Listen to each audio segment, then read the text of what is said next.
Se você chegar pra mim e me perguntar, primeiro de tudo, qual Atlético eu considero o ideal? E qual Atlético eu gostaria de ver? Um mundo perfeito do Atlético, sabe? Aquela cena de filme onde carros estão voando, o cenário tá todo florido, cheio de floresta. Eu falaria de um Atlético que conseguiria ter pelo menos 30% do elenco das categorias de base e conseguindo revelar jogadores que são peças importantes para que o time principal funcione. Hoje o elenco do Atlético ele tem 36 jogadores, segundo o site oficial do Atlético, tá? 36 jogadores. Aí a gente. Vamos fazer as contas aqui? Eu vou precisar da ajuda da calculadora. Eu não consigo fazer isso de cabeça, não. 36 jogadores, 10% é 3,6. 3,6 vezes 3, 10,8, 11 jogadores. Hoje o Atlético tem 15 jogadores provenientes da categoria de base no elenco principal, algo próximo dos 30%, porque, vamos ser sinceros, né? A gente tem pelo menos três goleiros reservas ali, que são os mais jovens, o Maxinho, o Matheus Soares e o Carlos Eduardo, que dificilmente vão jogar. Então o Atlético, ele basicamente tem ali 30% do seu elenco jogadores das categorias de base do clube. E aí a gente fala também da posição que esses garotos eles têm hoje dentro da estrutura técnica do Atlético, que eu acho muito interessante. Por exemplo, o Arthur. O Arthur é o principal zagueiro do elenco do Atlético, pelo menos na minha visão. O Léo Derek é um jogador que a qualquer momento pode estar barrando o Lucas Esquivel, que era uma referência técnica do time do Atlético de forma indiscutível. Aí você tem a alternativa do João, você tem a alternativa do Dudu, que pelo menos um dos dois entra basicamente todos os jogos, e a gente sabe quanto esses garotos eles podem impactar. Você tem o Mikael, que é reserva imediata do Santos. E óbvio, você tem jogadores que estão num degrau mais abaixo. Sketch, Bruninho, Claudinho, Gilberto, todos surgindo agora. Mas o treinador já faz questão que esses jogadores eles façam parte do elenco principal do Atlético. Então você percebe como no mundo ideal a formatação do elenco do Atlético pode ter algumas falhas, mas em relação às categorias de base as coisas elas estão caminhando muito bem.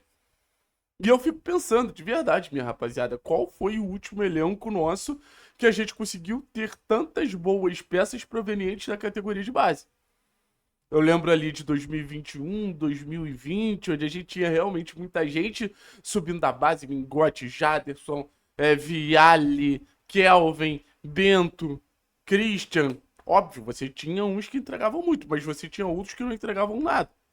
Você tá no início de temporada, mas você consegue fazer projeção. Projeção do Bruninho é muito positiva. Projeção do Claudinho é muito positiva. Projeção do Gilberto é muito positiva. Projeção do Chiquete é muito positiva. Então eu acho que em 2026 a gente pode ver a base do Atlético fazendo história em questão numérica. E aí a gente sempre fala esses dois traços de uma avaliação em questão quantitativa, de quantidade, em questão qualitativa de qualidade.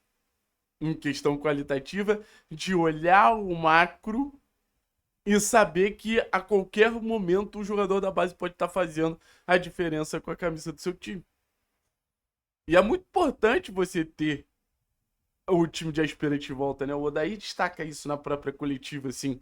O Atlético perdeu muito tempo desde a ideia de gênio do Filipão de não ter o time de aspirantes, porque fazia sentido nenhum você não oportunizar os seus jogadores mais talentosos da sua categoria de base, gente. Não faz sentido algum. Esses garotos eles precisam estar em campo num primeiro momento se provando e no segundo momento se provando com o grupo principal. Por que eu tô tão animado com o Chiquete e Bruninho? E com o próprio Gilberto? Porque eu acho que eles estão fazendo um trajeto muito legal. Jogadores que tiveram uma minutagem entre eles num time sub-20, amadureceram nesse sentido, se provaram, pelo menos, que poderiam receber oportunidade. E o que, que acontece logo depois? São testados com o jogador principal. Aí ontem a gente viu o Chiquete com o Viveiros, a gente viu o Chiquete com o Leozinho, o Chiquete com o Julimar, a gente viu o Gilberto interagindo bastante com o Zapelli, a gente viu, sabe?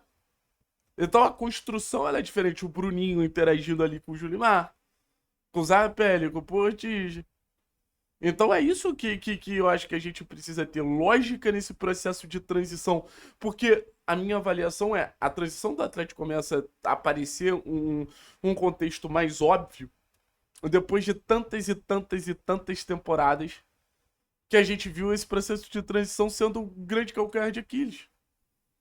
Então, a volta do processo de aspirantes, eu acho que ajuda muito essa transição para o time principal e esse processo ser um processo mais óbvio, ser um processo mais lógico.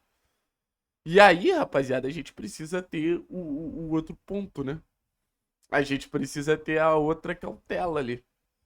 Que é basicamente a gente olhar para um time muito jovem e saber que esses garotos vão oscilar, saber que esses garotos vão passar por jogos ruins, saber que esses garotos vão passar por cenários inconstantes pra caramba.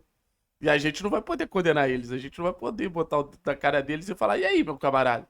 Você não prometeu que ia ser um craque, agora tá oscilando? Você não prometeu ser um inconstante, agora tá oscilando? Então, assim, isso eu acho que a gente não pode permitir gerar essa pressão. Esses jogadores, eles vão oscilar. Esses jogadores, eles vão ser inconstantes. Esses jogadores, eles vão passar por momentos de pura instabilidade. Mas aí a gente tem que ter a maturidade do externo não ser o inimigo principal deles. E aí eu entro no desafio com vocês. Eu acho que a gente tem que ser mais. Acho que a gente tem que seguir mais o exemplo do Corinthians. Eu acho que o Corinthians hoje é um grande exemplo de como utilizar a base de uma melhor maneira possível dentro do futebol brasileiro. Um Corinthians que consegue, por exemplo, bater de frente com o Flamengo, tendo dois dos seus melhores jogadores, Breno Piton e André Luiz. E aí eu te pergunto, qual é o jogador que veio do futebol argentino de uma liga aleatória que assumiu um papel tão importante como esses garotos vêm assumindo no Corinthians? Sabe? E aí a gente pode olhar para outros clubes. A gente vai ver mais o impacto da base do que o impacto desses supostos jogadores supervalorizados de ligas alternativas. Isso aí, pra mim, é claro, assim. É tentar não romantizar algo que a gente já sofreu. O Atlético sofre em 2024 por não olhar pra base e olhar muito pros jogadores mais supervalorizados que já passaram pelo clube. Mastriani, Matheus Gamarra, o Léo Godoy. Esses caras que eu acredito que o Atlético não pode dar atenção nenhuma. Mas a base, todo o meu apoio, todo o meu carinho, toda a minha disposição pra gente ver essa base cada vez mais impactante e ajudando cada vez mais o Furacão, beleza? Tamo junto. Forte abraço, é nóis, tchau, tchau, é nóis, valeu, forte abraço, tamo junto, beijo, bateu 8 minutos, eu tenho que bater 8 minutos, tamo junto, tchau.